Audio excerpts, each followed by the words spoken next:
You're listening to the Uplevel Your Online Business Show, where wealth is empowering, purpose is crucial, and high vibes are non-negotiable.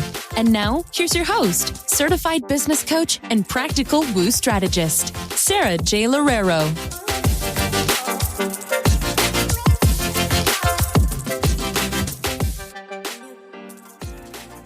Welcome back to another episode of the Uplevel Your Online Business Show. Today, I thought it would be really helpful to talk about hiring and talk about what it really takes to hire a really, really amazing human being on your team and the common mistakes that I usually see in terms of hiring too quickly and also hiring too slowly. And I've got to say, most of my clients usually hire too slow and don't really understand the benefits of hiring. And I want to just kind of demystify that and really expand your mind for this throughout this episode today. So let me just start by saying that I've been in online business since 2015, which is so crazy to me now because I never thought I would be a business owner, and here I am. And, you know, the business just kind of keeps on growing, which is so amazing. But from 2015 to 2018, I didn't hire anyone. And I think that this is a really important note here because I was just in such a bad money mindset, especially when I started my business, that ultimately in 2015, I barely grew. I had like a few clients here and there. It wasn't really until the end of 2016 that my business actually started to take off. But I was really apprehensive about hiring anyone. And I also didn't fully understand that I could hire people in different countries. Like I didn't have to hire someone and pay them $20 to $30 an hour.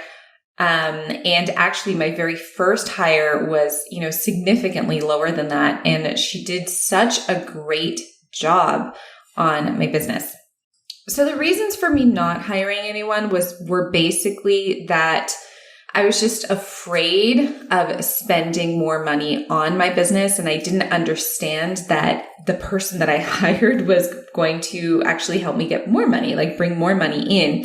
And that was actually one thing that one of my coaches that I hired in 2018 really helped me with, she helped me to understand that hiring someone is meant to give you an ROI, and it really should always give you an ROI. And this is something that I really stick to every time I'm looking for someone, and also every time that I unfortunately have to let people go and search for new team members. So let's put ourselves in 2018, because I know that you guys love to ask me, how did things start for you? How did things progress? Because you want to see the trajectory of, going from, let's say, $3,000 to $4,000 a month to, $20,000 a month in terms of sales and things like that. So here it is. In 2018, I remember in the beginning of the year, I hired someone to help me with my Instagram growth and engagement. Now, at this point in time, I didn't really know too much about organic lead generation. And so I just wanted this person to help me with my posting and help me with really just finding more people online. And the great thing about doing a hire for this is that this actually is quite time consuming, but you can take that off of your plate, get someone else to do it. And then, of course, if they're doing it in the right way, you can actually have a lot more people coming into your account, a lot more people downloading your freebies, a lot more people joining your lives, and all of that kind of stuff that it really takes in order to grow an engaged following and then ultimately convert those people into paying clients and customers.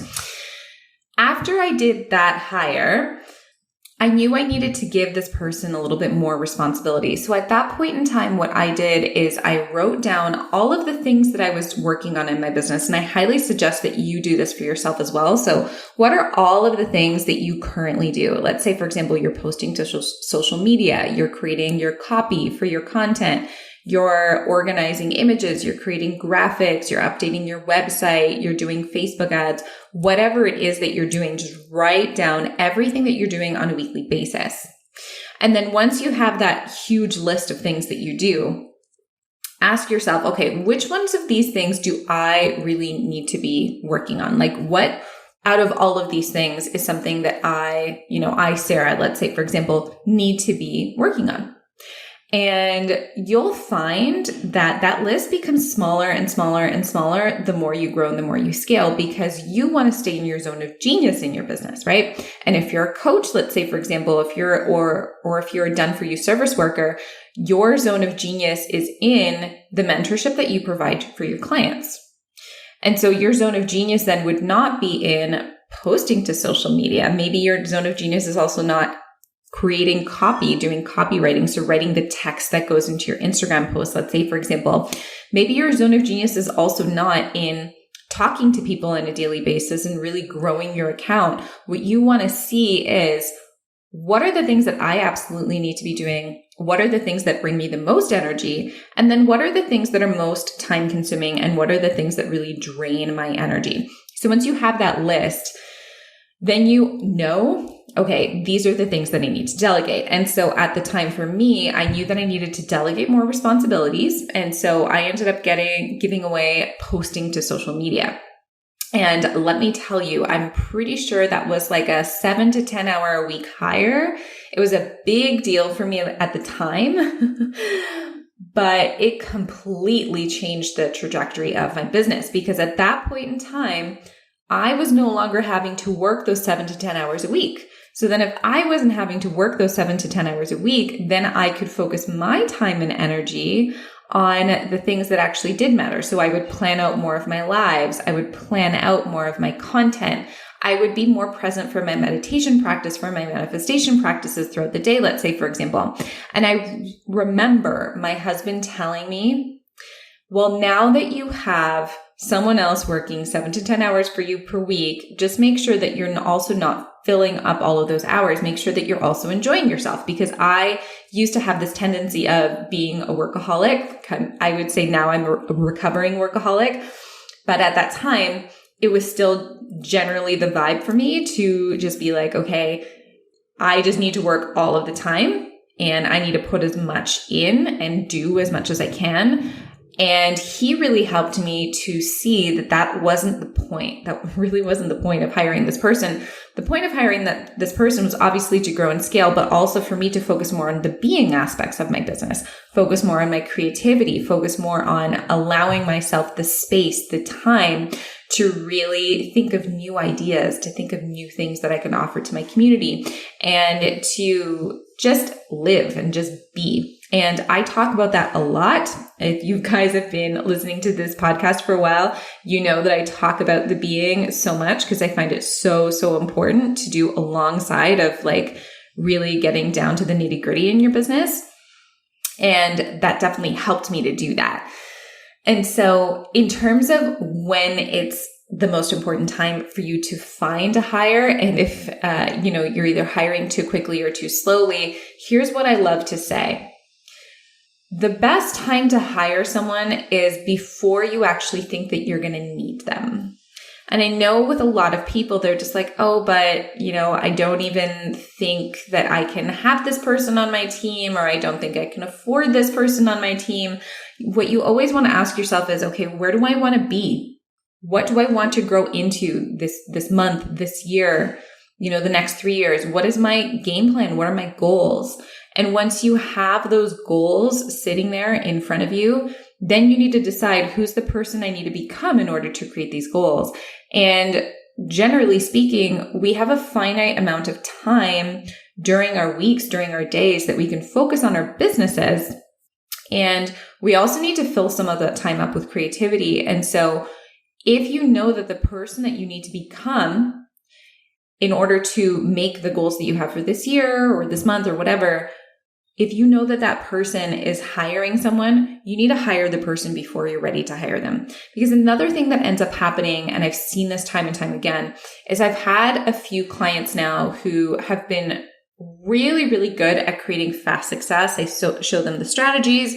We work on the mindset and the energetics. And then it's like, boom, they're making 10K months within like 2 months of us working together. But then what also happens from there is that they quickly realize that they're getting really overwhelmed with their business because they're doing everything. And so that is the specific moment in time. And I would even say before that, with your full level of belief, where you can hire someone who you're paying, let's say, for example, $5 an hour. So someone in another country where the cost of living is really low and they don't really need more than that. You pay them that amount of money and then you pay them for like lower skilled things that take up a lot of your time that you don't necessarily need to be doing. And when you can do that and when you can start focusing on delegating in that way, then you take so much more of your time back. You have so much more of your time to focus on the income generating activities and the activities that really just give you more energy. And then boom, that's when you start to grow even more because now you have someone else who's also working with you. Now, here's where I see this going wrong. And here's where I see this ultimately being a trap for a lot of people is I've had a few clients as well now who have these big teams when we start working together. And they're just like, oh yeah, I have this one person and they're working on project management and I have this other person who's working on content and, they have all of these different people, but they don't actually have anyone focusing on the income generating activities for their businesses. And I am so lucky that I just continuously invest in my business and continuously hire such incredible mentors that I can really teach this to you guys and I can teach this to my clients. And one thing that's really, really stuck with me that one of my mentors taught me was to have your team members also doing income generating activities. So whether that is them providing the sales copy for your next launch, whether that is them helping find you clients, or maybe let's say, for example, setting up Facebook ads, you don't want all of the client acquisition to fall on your shoulders.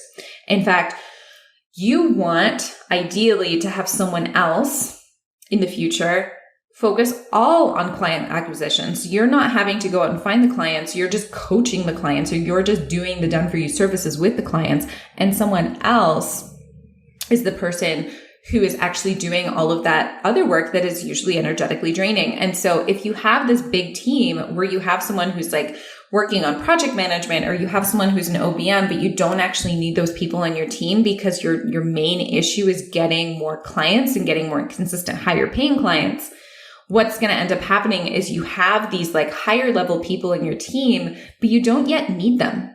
Because what you really should be focusing your time and energy on is having a client acquisition system, having a system of bringing in steady clients month by month by month. And then really those higher level people can serve their ultimate purpose once that's coming in, once you have the consistent clients coming into your business. Of course, this is something that I help my clients with in terms of the strategy, in terms of the structure, in terms of who to hire for this.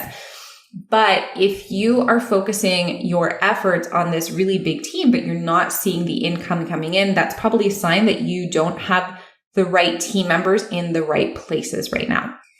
So then who is really the best first team member? Like, what is the best choice if you are kind of getting consistent clients here and there? Maybe you don't even want to get to that point and you know that you need a team member first. Here is my take on who you should hire. So if you don't know what you are doing in your business yet, and you are kind of just like, I just want to get everything set up and running, I highly, highly, highly recommend that you hire a coach or a mentor. And the reason why I say this is because if you don't know what you're doing and you hire someone who does a done for you service, it's not super empowering for you because you can't tell whether or not they're doing a good job. So let's say, for example, you start out in your business and you're like, okay, I want to create content, but you don't even know who your ideal client is, and you hire a social media manager to work on your copy. It's going to be really difficult for you to maintain that, given that you probably don't know what your customer journey is yet. You don't know, how to bring someone from being brand new to your page all the way up to selling to them. There's just so much strategy that's involved that will really derail you. And I've seen this happen, unfortunately, to a few people now where they're hiring team before they're hiring their mentors. And they don't really know what their team is doing. And by the time they find out that their team isn't doing what they want them to do, or that things aren't really working because they're really unclear with their message and with their package and with their ideal client, what ends up happening is then a whole bunch of money is spent on this team and spent on all of these team members. And then there's not more capital, or just it feels so much harder to then invest capital in a mentor or a coach who's really going to help you get things to the next level and really sign on those consistent clients. So that would be my first 2 cents, is making sure that you understand how to do the things before you actually bring it off to someone else. Unless, of course, you have a really awesome budget, you have a really awesome 9-to-5 that allows you to do that. I've had a few clients like that too. I mean, all the power to you. But you want to make sure that you know what that person is doing, and you want to make sure that that person has worked in your niche before, so that you can almost guarantee those types of results. Now, for everyone who I usually work with, and so this includes a lot of my one-to-one clients, a lot of my really, really successful clients, generally speaking, one of the easiest things that you can hire out for in the beginning is someone who's going to help you grow your community and schedule your social media posts.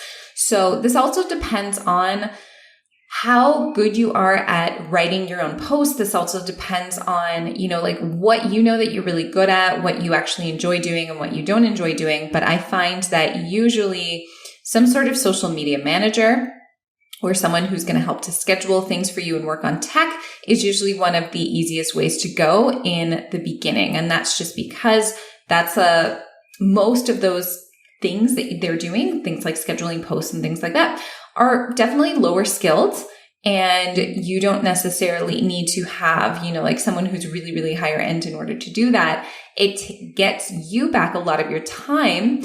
And then at the same time, it gives you more creative energy. So that's usually what I recommend to my clients when they are starting to understand how to do things themselves and feel really confident. And actually, we work on the confidence together in order for them to feel like, okay, this is my first hire. This feels really, really good to me.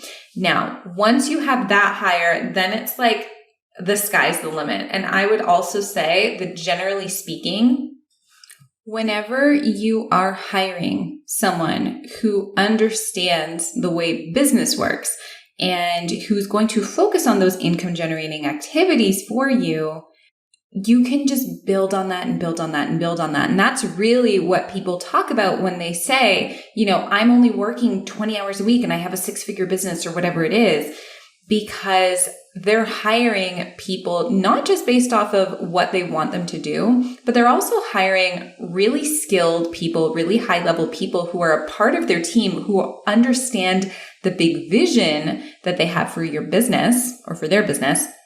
And they understand how to bring more clients in, how to create more income. And I mean, from there on in, business really does become a lot funner because it's not just you anymore, right? Then it's about the big vision. Then it's about the actual brand. Then it's about how much everyone on your team actually believes in the vision. And really, this is what it's come down for me right now in my business, is I hire people based off of how much they believe in the vision and how much they believe in the brand. Because if they believe in the vision and the brand, they're going to understand the way things need to work. They're going to understand what needs to be said in copy. They're going to understand what needs to be said in launches. They're going to understand the metrics, the reasons behind the metrics, rather than just being someone who comes in for a paycheck. And this is the beauty of business. This is the beauty of scaling your business. This is the beauty of watching your big business dreams come to life. But of course, you cannot do any of those things if you are a solo entrepreneur. If you are a one human show and you just want to put yourself on the struggle bus, just ask yourself why. Why are you continuously doing that to yourself? Why are you continuously doing that to your potential clients? Why are you continuously doing that to your goals, to your dreams, to your visions? And why not take a chance on yourself? Bet for yourself rather than against yourself. Bet for your dreams rather than against your dreams. Bet for your goals. and understand that it takes a village. It's going to take a village to get there. And that's the fun part about it, is that you also get to co-create this village because you are creating your life. You're designing your business and your life the way that you want it to look. And that is such a privilege, and it's such an amazing thing that you can do. But if you keep yourself in scarcity, if you keep yourself in unworthiness and in that whole idea of, well, I can't have this. I can't have a really nice person working on my team. I can't have a skilled person working on my team. I can't pay someone out because what if I don't make that money back? Rather than thinking that way, just flip your perspective on it and really just ask yourself, what are the possibilities if I hire this next person, and how am I committed to making decisions based off of the possibilities that I want versus where I currently am? And that's really how I've created a really great team for myself, is I'm constantly challenging my belief system and constantly reprogramming that belief system to a place where I now have such a fantastic team with me. And it's so incredible for me to think that even just a few years ago, I didn't even know what a team was. I mean, I was working on a team as part of my 9-to-5, but to get to the place where I'm now not only delegating and managing, but also really having other people in line with my vision, whether it's my vision for my household or my vision for my business, it feels really incredible to be able to share that with other people, to be able to inspire other people with the work that I do as well. And ultimately, that's what you're going to want to do with your team. But it all starts with that one person. It all starts with that first hire for you, and really making sure that they're doing the right